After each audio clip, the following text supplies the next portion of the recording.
Salut, bande de babus. Hélène, grogne. Je veux t'entendre grogner. Oui, c'est bien.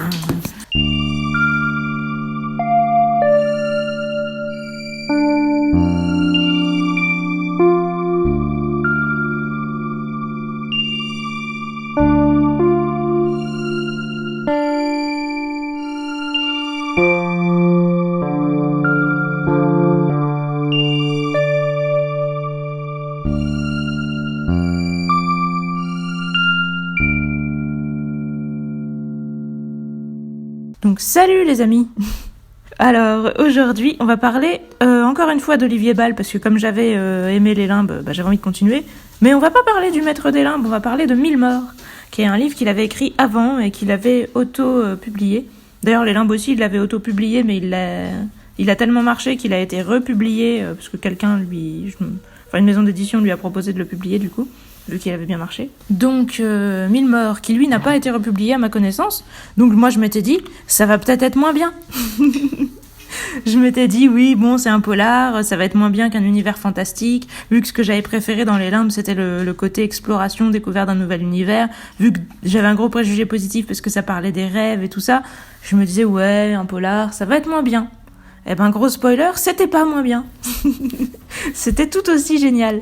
Alors, le résumé que je vais, comme d'hab, vous faire moi-même. Alors, au départ, ça commence quand on a un mec qui est forcé de choisir entre sa copine et sa sœur. On lui dit, un mec qui s'appelle Paul lui dit, tu choisis entre les deux, il y en a une que je bute et l'autre je la laisse en vie, et si tu choisis pas, je bute les deux.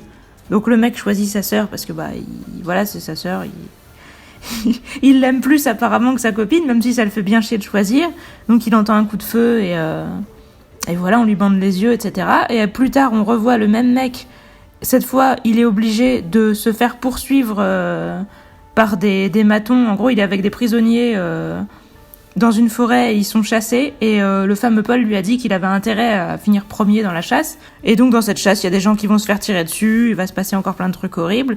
Et après, encore une fois, le même mec qui s'appelle Frank. Donc, cette fois, Paul va l'obliger à se bastonner avec des mecs dans une arène. Et en fait, on commence à entrevoir que ce Paul, il le persécute. Il lui met tout le temps des trucs comme ça en travers de la gueule. Il lui fait vivre des choses horribles. Et au départ, on sait pas trop pourquoi Frank accepte tout ça finalement. Pourquoi il joue son jeu.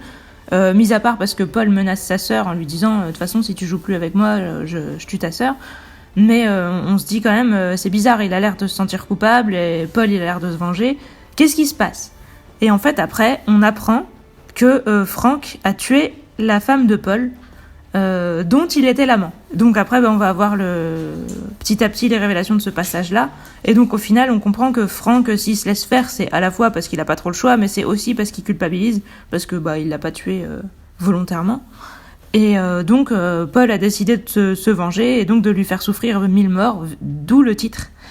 Et voilà, donc on se demande qu'est-ce qui va arriver à Frank, est-ce qu'un jour il va s'en sortir, est-ce qu'il va réussir est-ce que Paul va se calmer, est-ce qu'il va finir par se sentir rassasié de sa vengeance au bout d'un moment, ou est-ce que Frank va arriver à se venger d'une manière ou d'une autre, ou à s'enfuir ou quelque chose. Voilà, la question est là. Alors l'histoire, elle est vachement cool. Vous allez me dire, la vengeance c'est un truc classique. Mais là, c'est la vengeance vraiment poussée dans ce cas-là de plus extrême. Et moi, la vengeance, c'est quelque chose que j'aime pas trop. Une petite vengeance vite fait. Quand on se sent frustré, ça fait toujours plaisir, ça fait du bien, ça remet les pendules à l'heure. Si jamais vous en voulez à quelqu'un et que vous avez pas envie... je veux dire, en vouloir à quelqu'un, c'est pas très confortable, c'est chiant, on y pense tout le temps, etc. Si on se venge une fois et qu'après, ça nous permet de passer à autre chose, c'est bien. En tout cas, moi, c'est ce que je pense.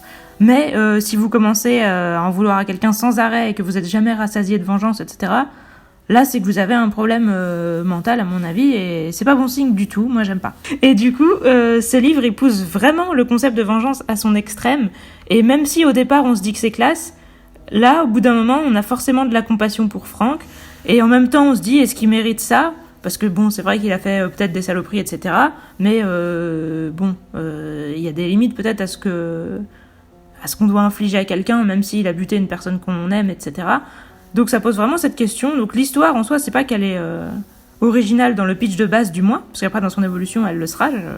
Je vous le dis tout de suite, même si je vais faire attention comme d'hab de pas trop spoiler. Mais en tout cas, c'est un concept. Justement, on y vient à chaque fois.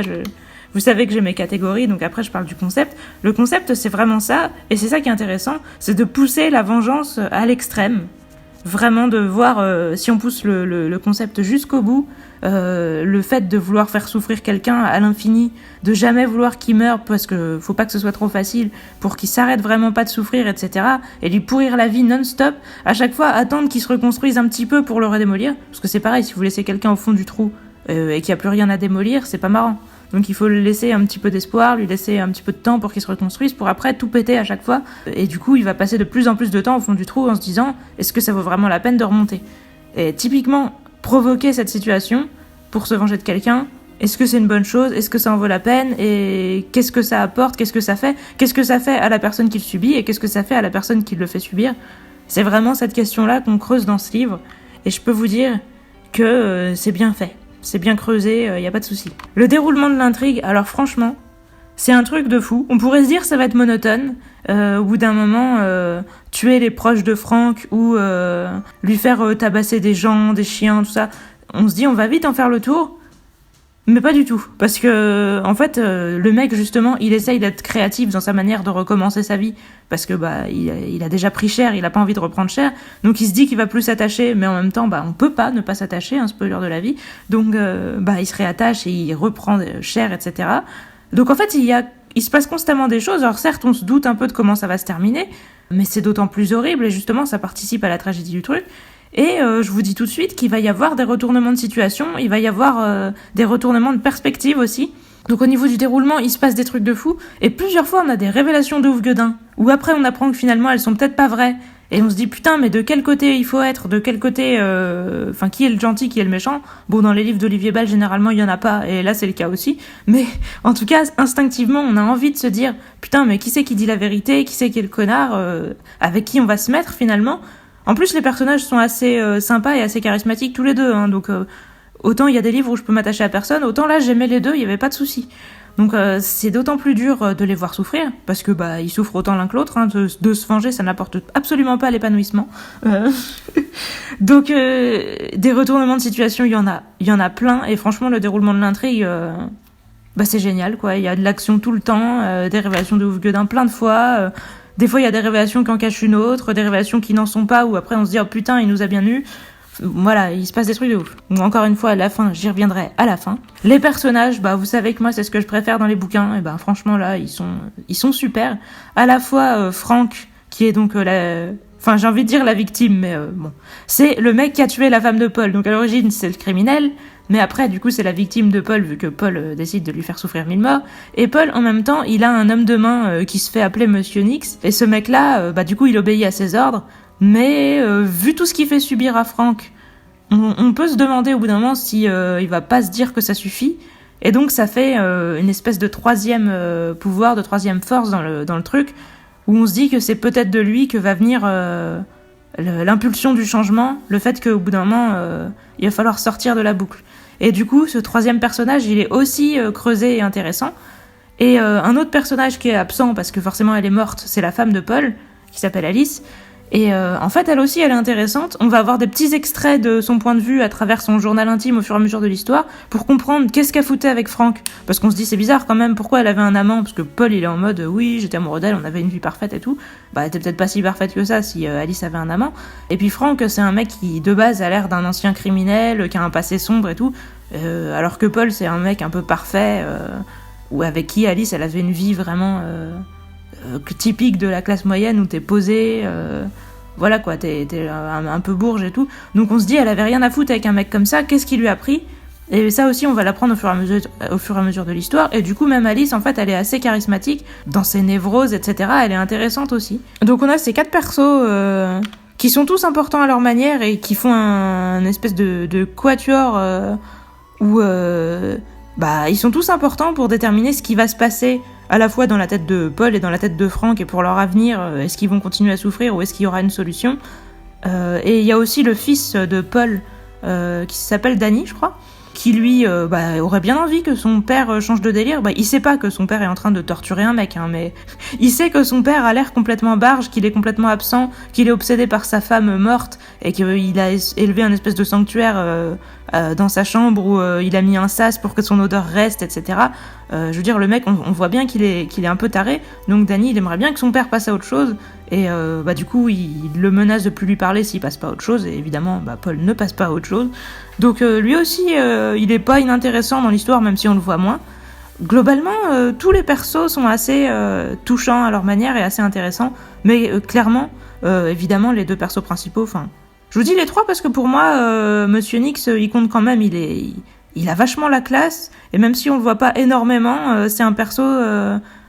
pour moi, ça faisait longtemps en plus que j'espérais quelque chose de sa part, et il m'a pas déçu dans ce qu'il a fait et tout, donc pour moi, c'est un troisième perso bien classe, mais évidemment, donc les deux principaux, c'est Frank et Paul, et ça fait un peu comme Light et Elle dans Death Note ou quelque chose comme ça, c'est deux persos ennemis qui se détestent, mais qui en même temps se ressemblent par certains aspects, parce qu'ils étaient tous les deux amoureux de la même femme, puis forcément Frank il commence à en vouloir à Paul et à avoir aussi envie de se venger, etc. Donc en final, en plus ils ont vécu beaucoup de choses ensemble, à force de se détester et de se persécuter, que Paul persécute Frank. Paul il a appris à connaître Frank parce qu'il l'espionne, etc., pour connaître ses faiblesses, et puis Frank il a développé une espèce d'intimité avec Paul à force d'avoir l'impression qu'il savait tout sur lui, et puis il en connaît aussi beaucoup sur Paul, vu qu'avant Alice elle lui parlait de sa vie avec son mari et tout. Donc en fait les deux se connaissent super bien, et à la fois ils se détestent, à la fois ils sont attachés l'un à l'autre, et à la fois ils sont opposés, à la fois ils se ressemblent. Donc il y a vraiment cette espèce de dynamique de persos opposés qui se ressemblent. Donc ça me fait penser à Death Note, même si les persos ne ressemblent pas du tout à Light et Elle, mais après il y a aussi c'est vrai que Paul il prétend faire ses trucs parce que c'est juste. Alors après c'est une façon de voir, mais voilà, alors que Frank il est beaucoup plus amoral dans son comportement. Il dit depuis le début qu'il a pas fait exprès de tuer Alice, etc. Mais quand Paul le met dans des situations où il est obligé de tuer des gens pour s'en sortir, il le fait assez facilement. Donc il y a quand même un côté où au départ on a l'impression que Paul il est plus sur la justice et que Frank il est plus chaotique. Mais après ils vont se modifier l'un au contact de l'autre et se ressembler de plus en plus sur tous les plans, quoi. L'apparence ça m'a pas marqué, mais encore une fois je crois qu'ils étaient décrits. Encore une fois je me souviens des yeux des persos. Il me semble que Paul il a les yeux gris et que Monsieur Nix il a les yeux bleus. Ça j'en suis sûre que Monsieur Nix il a les yeux bleus, parce que en plus comme au début il est masqué, Frank il essaye de le reconnaître avec le peu de détails qu'il a. Frank je sais qu'il est assez baraqué et tout, mais je me rappelle plus la couleur de ses yeux et tout ça. Enfin bon, du coup, il me semble qu'ils sont quand même pas mal décrits, même si moi c'est toujours le truc auquel je fais pas trop gaffe. La personnalité, c'est comme je vous dis, c'est vraiment le point fort du livre, et moi comme c'est le truc que je préfère en général, là ça m'a vraiment apporté l'épanouissement. Franchement, les persos, déjà de base, ils ont des personnalités intéressantes, mais ensuite, de base, Paul, c'est le mec de base lui-même, il se présente en disant qu'il est un mec pas du tout mémorable, le genre de gens, d'ailleurs on le voit des fois du point de vue d'autres personnes, et ils disent que c'est un mec passe-partout, le genre de mec, tu l'as à peine regardé, tu détournes les yeux, tu l'as déjà oublié. Donc Paul, c'est le mec lambda, alors que Frank, c'est le mec un peu bad boy, baraqué, qui fait un peu flipper les gens et tout au premier regard. Mais après ça veut rien dire. Quand tu vas au-delà, justement, Paul, tu peux dire que derrière sa tête de Monsieur Tout le Monde, en fait, il peut être un petit peu barge quand on le connaît, et surtout vachement obsessionnel. Et puis Frank, au final, même si il peut être violent ou tout ce que tu veux, il y a des gens qui l'aiment, auxquels il est vachement attaché. C'est un mec torturé qui a beaucoup d'émotions et tout ça, donc il est vachement intéressant.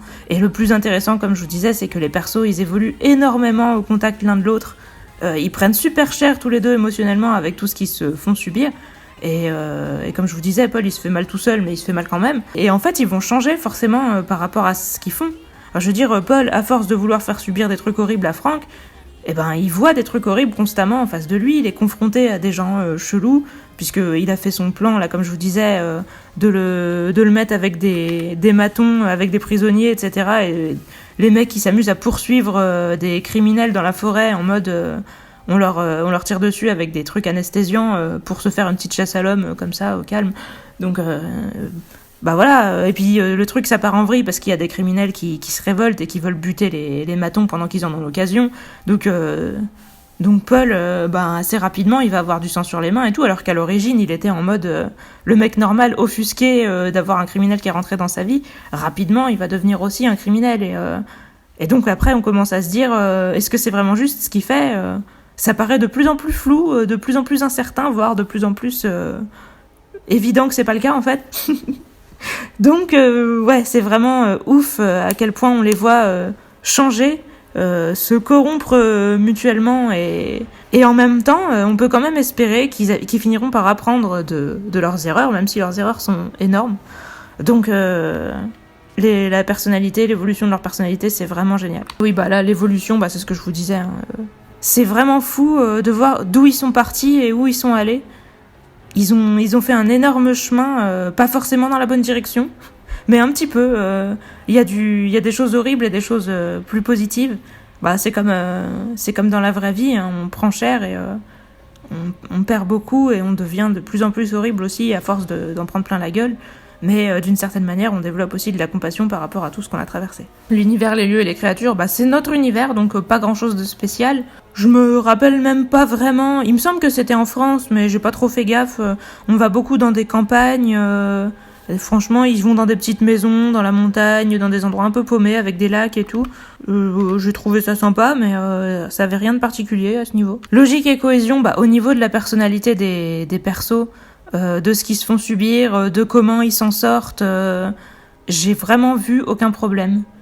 Autant il y a des histoires où je me dis ouais, les persos ils s'en sortent alors que normalement ils devraient pas s'en sortir, etc. Autant là, ça arrive quasiment pas. Il y a peut-être une ou deux fois où un des persos aurait pu y rester et où il a été sauvé un peu à la dernière seconde, mais c'était pas choquant. C'est vraiment pas choquant, puis en plus c'était pas du tout là, entre guillemets, qu'était le suspense. C'est ça le truc, en fait. C'est que ce qu'on a vraiment envie de savoir, justement, c'est l'évolution des persos.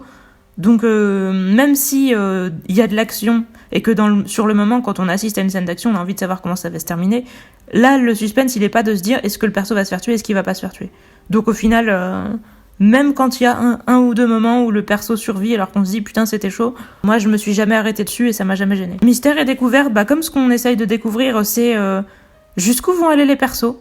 Et c'est une question qu'on se pose aussi vis-à-vis de nous-mêmes dans ces cas-là. Si on se dit, si on en veut à quelqu'un et qu'on a vraiment envie de le faire souffrir et tout, jusqu'où on est prêt à aller, à partir de quand on se rend compte que nous aussi on est devenu un connard en fait, parce que voilà, si on commence à tuer des gens pour continuer à faire souffrir un mec sous prétexte que c'est un meurtrier, ça devient de fait un peu incohérent. Donc, mais en même temps, forcément, au niveau émotionnel, on a envie de continuer. On change pas forcément de délire. Et puis pareil, qu'est-ce qu'on ressentirait, qu'est-ce qu'on ferait s'il y avait un mec qui nous persécutait comme Paul le fait? Comment on réagirait si nos proches étaient menacés, etc. Et en plus, si on se sent coupable par rapport à un meurtre qu'on a commis, etc. Qu'est-ce qu'on ressentirait pour lui? Est-ce que ce serait que de la haine? Ou est-ce que ça serait plus complexe? Est-ce qu'on arriverait quand même à développer une espèce d'affection pour lui, à force qu'il nous persécute sans arrêt et qu'on ait l'impression qu'il nous connaisse? Puis la paranoïa qu'on développe aussi à le voir partout parce qu'on sait qu'à chaque fois il revient, l'espèce de mélange d'espoir qui revienne plus et en même temps presque d'angoisse quand on le voit pas ou on est presque soulagé quand on le revoit et tout. C'est tellement bien décrit, c'est tellement bien foutu. Moi, j'ai vraiment l'impression que c'est quelque chose que j'aurais pu vivre aussi, avec la même intensité, etc. Du coup, bah oui, Mystère et Suspense, j'ai l'impression d'en avoir eu, sans avoir besoin d'avoir eu un univers avec du surnaturel ou quoi que ce soit. Juste explorer l'esprit humain, des fois, ça peut être extrêmement mystérieux et plein de suspense. L'écriture, bah franchement, je m'étais dit peut-être que vu que c'est son premier livre, je suis pas sûre d'ailleurs que ce soit son premier livre, mais en tout cas il est plus ancien que les limbes, je m'étais dit peut-être que ça serait moins bien. Bah non, ça l'était pas. Encore une fois, c'était écrit au présent et ça m'a un petit peu perturbée, mais bah au final ça va assez avec le côté urgence qu'il y a dans le récit, le fait qu'on a constamment la sensation d'être persécuté avec le perso. Si c'est avec Franck, on a l'impression d'être persécuté, si c'est avec Paul, on a l'impression que bah il faut qu'il se venge, c'est une nécessité absolue et il y a toujours une urgence quoi. Donc moi ça m'a convenu. Et encore une fois, on voit quand c'est des Français qui a pas de traduction et tout, il y a un côté plus fluide et j'ai l'impression quand même de l'avoir ressenti. Poésie et contemplation, il y en a pas, hein, mis à part peut-être quelques paysages comme je vous disais dans la campagne, etc. Où on se repose 5 minutes entre deux tueries, entre deux tortures psychologiques, mais globalement la contemplation c'est pas trop le délire hein, de ce livre. Si vous passez pour ça, je pense que c'est pas le bon endroit. Par contre suspense et action, bah y a que ça, ça s'arrête jamais. Il y a pas de pause, c'est pas la peine d'en chercher, il y en a pas. Enfin, il y a un ou deux moments qui sont plus calmes que d'autres, mais très vite ça va chier. Et vous pouvez être sûr d'ailleurs que s'il y a un moment d'accalmie, ça veut dire qu'il va se passer un truc soudainement et Enfin, ça va pas rester comme ça, et de toute façon, les persos le savent. Comme je vous disais, Frank, à force que Paul le persécute, dès qu'il se construit un peu, dès qu'il y a une petite accalmie dans sa vie, il commence à se dire ça va peut-être chier pour ma gueule. Et si jamais il s'y attend pas, nous on s'y attend, et on se dit putain, mec, franchement, ne fais pas ça, prépare-toi et tout. Enfin, des fois, on a mal pour lui quand on sent que pour une fois, il s'était un peu relâché et que pouf, ça va lui retomber dessus. Donc ouais, non, du suspense et de l'action, il y a que ça s'arrête jamais et c'est jamais monotone pour autant. Les dialogues, franchement, les dialogues, moi, ils m'ont paru classe. J'ai pas remarqué, encore une fois, comme je vous disais, d'originalité dans la manière dont les persos se parlent, etc. J'ai pas trop remarqué qu'un perso avait l'air plus bourge que l'autre ou quoi dans la manière de parler, même si on nous l'a énormément fait sentir dans leur personnalité, dans leur passé, dans la manière dont les autres les perçoivent surtout.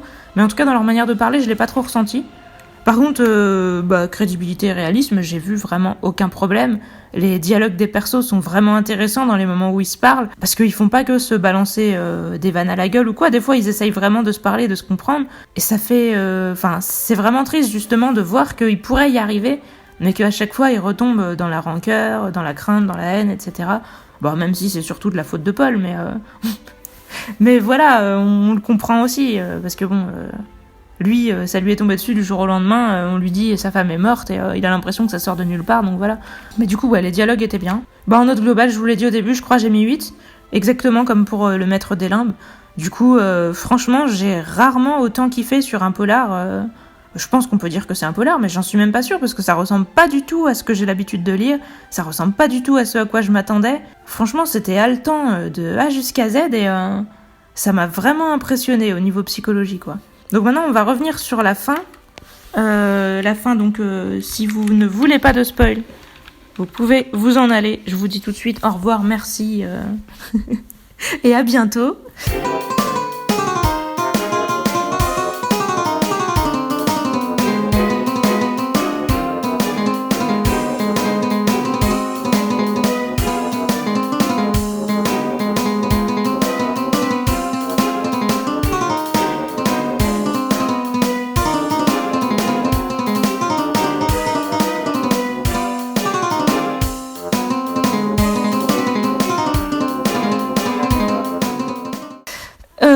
Donc, la fin. Alors, comme je vous disais, il y a énormément de retournements de situations, de perspectives. Il y a des retournements dans tous les sens, des retournements de tout. Tout ce qui peut être retourné, on va le retourner, des retournements de veste. Il y a un moment, Paul va commencer à dire à Frank que en fait, le criminel avec qui il était quand ils se sont échappés de prison, qui a buté des gens, etc., en fait, il n'existait pas, que c'était dans sa tête, et qu'en fait, c'est lui qui a buté des gens.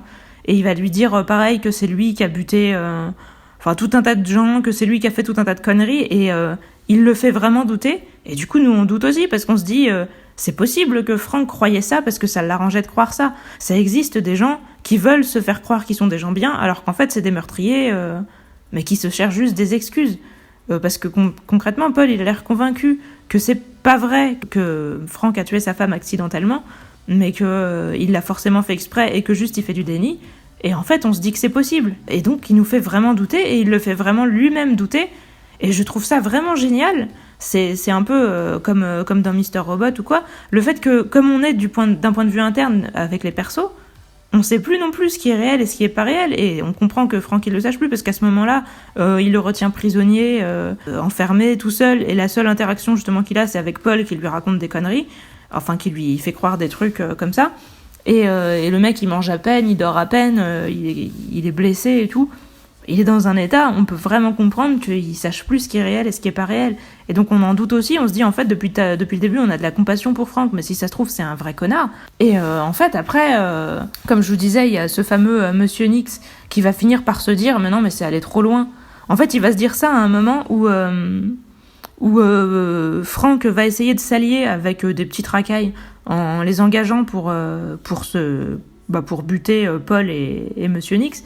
Et en fait, les racailles vont essayer de le doubler, de lui prendre son argent, mais de ne pas faire ce qu'il a dit. Enfin, ils vont quand même essayer de buter Paul et Monsieur Nix, mais ils vont aussi essayer de buter Frank et de prendre l'argent de tout le monde. Et ils se disent que si Paul et Monsieur Nix sont prêts à payer pour avoir Frank, ils vont les faire taxer aussi. Donc en gros, ils prennent l'argent de tout le monde et ils veulent s'en sortir.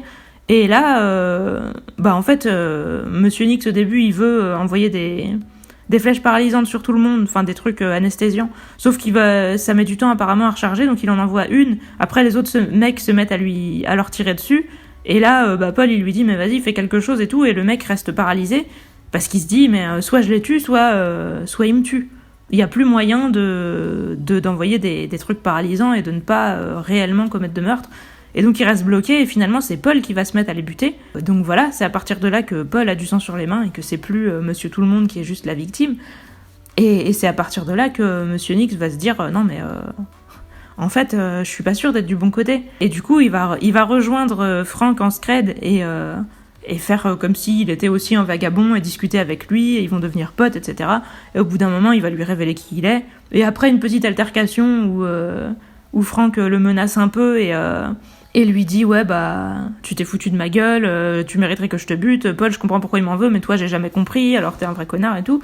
Et en fait, du coup, Monsieur Nix, qui s'appelle Will, on va l'appeler Will du coup maintenant, lui dit, non, mais en fait, moi, je pensais que Paul avait raison, j'essayais de me convaincre que t'étais un connard et tout, et avec le temps, j'ai fini par en douter, et maintenant, je me rends compte que c'est lui qui est en train de devenir taré, et c'est pour ça, justement, que je suis venue te voir, et du coup, non, je le soutiens plus, etc. Donc, Frank dit ok, dans ces cas-là, voilà. C'est pour ça que Frank, encore une fois, au départ, j'ai douté de lui, mais enfin, j'étais mitigée. Au départ, j'étais vraiment attachée à lui. Après, j'ai quand même un petit peu douté quand Paul a essayé de nous faire croire que Frank nous mentait depuis le début.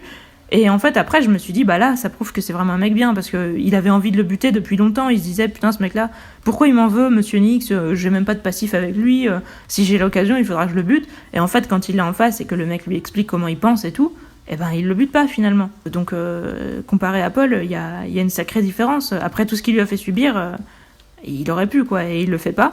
Et donc au final c'est Paul qui arrive et qui bute Will en disant ouais de toute façon si tu me sers plus à rien, d'abord il lui demande de buter Frank et après l'autre lui dit non, j'ai changé de point de vue, vas-y calme-toi, ça a trop duré, ça fait des tas de fois que tu te venges, maintenant c'est le temps de passer à autre chose. Et du coup Paul va lui faire non tu sers plus à rien, je te bute. Et en fait donc il va le faire, Frank arrive à s'enfuir, mais Paul il poursuivait Frank parce qu'il lui avait mis une puce dans le corps quoi, pour le traquer avec un GPS. Et en fait, Will va lui laisser un mot avant de mourir à Frank pour lui dire où était la puce pour qu'il puisse l'enlever, donc il va l'enlever. Comme ça, Frank pourrait être libre. Mais Frank, sur le moment, il va se dire ouais, mais être libre, ça me suffit pas. Le mec, il a gâché ma vie, il a tué mes proches, il m'a trop détruit et tout. Il y a pas moyen qu'il s'en sorte. Maintenant que la situation est différente, je vais inverser la situation et c'est moi qui vais me venger. Et moi je me suis dit oh non pitié ne fais pas ça. C'est le truc où tu te dis bon t'as l'impression que tu t'es mis avec un perso parce qu'il était meilleur que l'autre et là tu commences à te dire non mais en fait non, c'est les circonstances qui font que un est une victime et que l'autre est le bourreau, mais en fait on est tous pareils, on a tous cette violence, cette envie de vengeance et tout en nous, et là tu te rends compte qu'il n'y a pas vraiment de côté, il n'y a pas vraiment de bonnes personnes, etc. Tu te dis putain, mais en même temps t'as pas envie de repasser tout un bouquin à voir un mec se faire torturer, surtout pas un mec pour qui t'as déjà de la compassion et du respect, parce que même si Paul il a fait des trucs de connard, je vous disais, moi j'avais quand même de la compassion pour lui, donc j'avais pas non plus envie de voir Paul se faire torturer, et je me disais non putain s'il te plaît ne fais pas ça, sois plus intelligent que lui, arrête-toi et tout. Et donc au début quand Frank commence à se venger, je me disais oh non. En plus Paul il commençait un peu à mal tourner, il commençait à avoir des pertes de mémoire et tout. Donc on a encore plus pitié de lui, on se dit putain non, le truc il est même pas juste, ça se fait pas et tout. Et en fait Frank il se venge une fois de Paul, il le fait, déjà il lui modifie ses post-it, parce qu'en fait Paul il commence à avoir Alzheimer, et donc il se met des post-it pour se rappeler de ce qu'il est censé faire, de sa situation, etc. Et donc Frank il s'amuse à modifier ses post-it, il s'amuse pas seulement pour rigoler et pour le faire chier, il s'amuse aussi pour lui enlever les infos qu'il avait sur lui, pour qu'il arrête de le faire chier, donc ça paraît plutôt logique. Mais ensuite il lui dit j'ai enlevé ton fils et je l'ai planqué dans l'hôtel où ta femme est morte, donc si tu retournes dans la chambre où elle est morte, tu pourras le trouver et le sauver, et il fout le feu à l'hôtel. Et il lui dit voilà, t'as du temps pour trouver ton fils et pour te rappeler du numéro de la chambre. Et Paul il s'en rappelle plus, donc il est en train de psychoter, d'aller fouiller dans toutes les chambres et de pas le trouver et tout. Et à la fin il arrive dans la chambre, mais en fait il y a rien dans la chambre, et parce que Frank Il voulait pas réellement mettre en jeu la vie du fils de Paul, en fait, il voulait juste se venger, donc voilà, et au final, donc il sort Paul de l'incendie, et il lui dit, bon bah maintenant je vais faire la roulette russe entre toi, moi et ton fils, comme ça on va se marrer. Et évidemment, il avait pas mis de balle dans son flingue, donc au final, il fait juste flipper Paul, mais en fait il y a rien. Et après ça, il lui dit, bah voilà, je me suis vengé, tu t'es vengé, on s'est vengé, c'est bon, maintenant c'est fini, on arrête les conneries, c'est même pas amusant, ça m'apporte rien, voilà, c'est mort, on arrête. Et je me suis dit, putain, voilà, voilà, toi t'es intelligent, tu t'es vengé 2 fois, ça y est, t'as vu que le mec il était à plat, il est par terre, il a des problèmes de mémoire, il a Alzheimer, il est faible et tout ce que tu veux, c'est plus la peine, il faut le laisser. Et en fait après, mais là c'est vraiment où on bascule dans le truc où je suis en mode, ouh, tu vois, j'ai l'impression de flotter sur un petit nuage en me disant, putain, qu'est-ce que c'est bien trouvé, qu'est-ce que c'est positif, qu'est-ce que c'est exactement ce que je pense de la vie et tout. Enfin, c'est vraiment le truc. J'ai l'impression que ça m'a totalement apporté l'épanouissement. En fait, Frank se rend compte donc, que Paul est en train de devenir faible, etc., parce qu'il a Alzheimer. Paul, du coup, il va à l'hôpital et il commence vraiment à plus se rappeler de rien. Il est vraiment en train de perdre la boule. Et en fait, Frank passe voir Paul à l'hôpital et il lui parle d'Alice et tout. Et il lui dit, ouais, bah, je suis un ami à toi, j'ai connu ta femme et tout. Et donc, il lui parle de souvenirs qu'il a de sa femme, etc. Et de temps en temps, Paul a quand même l'air de se rappeler un peu de qui est Frank, mais pas toujours. Et voilà, en fait, ils finissent comme s'ils étaient 2 vieux potes. Parce que bah, finalement, ils se connaissent super bien et ils sont les seuls à partager tout ce qu'ils ont vécu, quoi. Quelque part, Paul, il a été sur l'obsession de faire du mal à Frank pendant genre 15-20 ans. Donc sur ce temps-là, t'as le temps de connaître quelqu'un quand c'est complètement ton obsession. Et puis bah Frank, à force de craindre Paul en permanence, bah c'est pareil, il le connaît pas mal, quoi. Donc au final, c'est comme s'ils étaient un peu les meilleurs potes. Ils se sont détestés, mais maintenant, ça n'a complètement plus lieu d'être. Et du coup, bah voilà, Frank, il lit des extraits du journal intime aussi d'Alice à Paul pendant qu'il est dans son lit en étant à moitié à l'ouest. Et ça se termine sur le fait que... En fait, Paul, depuis le début, il se demandait mais c'était quoi la dernière phrase que Alice lui avait dit avant de partir le matin où elle est morte. Et il disait qu'il n'arrivait pas à s'en rappeler et tout. Et à la toute fin du bouquin, il arrive à s'en rappeler et elle lui a dit genre un truc du genre il va faire beau demain. Et c'est complètement idiot, c'est complètement nul, mais j'en étais sûre depuis le début que c'était une phrase complètement débile, parce que forcément tu sais pas que tu vas mourir, tu dis pas un truc super profond en fait, généralement, quand tu t'en vas. Tu dis un truc à la con. Mais c'est un truc à la con qui peut prendre de l'importance pour les gens, forcément, quand c'est la dernière phrase qu'ils ont entendue de toi. Et du coup, je me doutais que ce serait un truc comme ça, mais qui s'en rappelle à la fin. Et que du coup, son dernier sentiment, c'est de revisualiser cette scène et de se dire, putain, mais voilà, je l'aimais, j'avais envie que ça continue et tout, et de partir sur ça, où les deux, on sait qu'ils sont amis et tout, et lui, bah, on sait qu'il en a plus pour longtemps, il a Alzheimer et tout. Franchement, c'est super triste, mais en même temps, c'est super beau, quoi. Ça m'a complètement... je me dis, waouh. J'ai l'impression d'avoir pris super cher, et qu'après, en fait, du coup, les trucs plus doux, qui sont plus dans la bienveillance, etc., ça prend beaucoup plus de valeur après tout ce qu'on nous a mis à la gueule. Je suis vraiment bluffée positivement, quoi, par cette fin. Ça m'a complètement apporté l'épanouissement. C'est assez rare qu'un livre me satisfasse autant. À la fois tout le long où j'étais dans le suspense, et la fin où je me dis putain, c'est ouf, c'est trop bien. J'ai vraiment une sensation de crescendo qui s'arrête sur un truc calme mais beau et tragique en même temps. C'est vraiment totalement mon style de fin, de tout, quoi. Là, ça m'a vraiment plu. Alors après, vous allez peut-être me dire, mais si t'as kiffé à ce point, pourquoi tu dis que tu lui mets 8 et pas 9 ? Bah, parce que je suis pas sûre d'avoir envie de le relire. En fait, il était tellement pénible par certains aspects pendant que je lisais. Franchement, regarder des chiens se faire tuer, regarder des gens se faire tuer, regarder des gens se faire trahir quand Frank s'attache à des gens et que Paul organise la trahison pour que les gens se sentent complètement révoltés en se disant putain, Frank c'était un connard et tout. Ça m'a vraiment fait mal. Et du coup, je sais pas si j'ai envie de le relire. Moi, je préfère vraiment... vous allez peut-être me dire, t'es une petite nature et tout. Mais les livres durs, etc., des fois, je kiffe et j'ai envie de les lire la première fois. Mais je sais pas si j'ai vraiment envie d'y revenir. Ça dépend, en fait, parce que des fois, il y a des livres durs ou tristes, justement, où c'est juste dur parce que c'est triste. Là, c'est pas dur parce que c'est triste, c'est dur parce que c'est violent. Vraiment, c'est violent, pas seulement dans le côté physique du truc, mais psychologiquement aussi, c'est violent. Donc voilà, c'est pour ça que je mets 8 et pas 9, parce que 9, c'est vraiment les livres que j'ai l'impression de pouvoir relire à l'infini sans jamais m'en lasser. Et là, c'est pas le cas. J'ai juste l'impression d'avoir pris une énorme claque, et je sais pas si j'ai envie d'en prendre une deuxième. Enfin oui, mais une autre, on va dire. Pas au même endroit. C'est encore trop sensible. Donc voilà ce que j'en ai pensé. Du coup, je vous le conseille à fond les ballons. Franchement, si vous aimez les polars, si vous aimez les trucs psychologiques, lisez-le, c'est trop bien.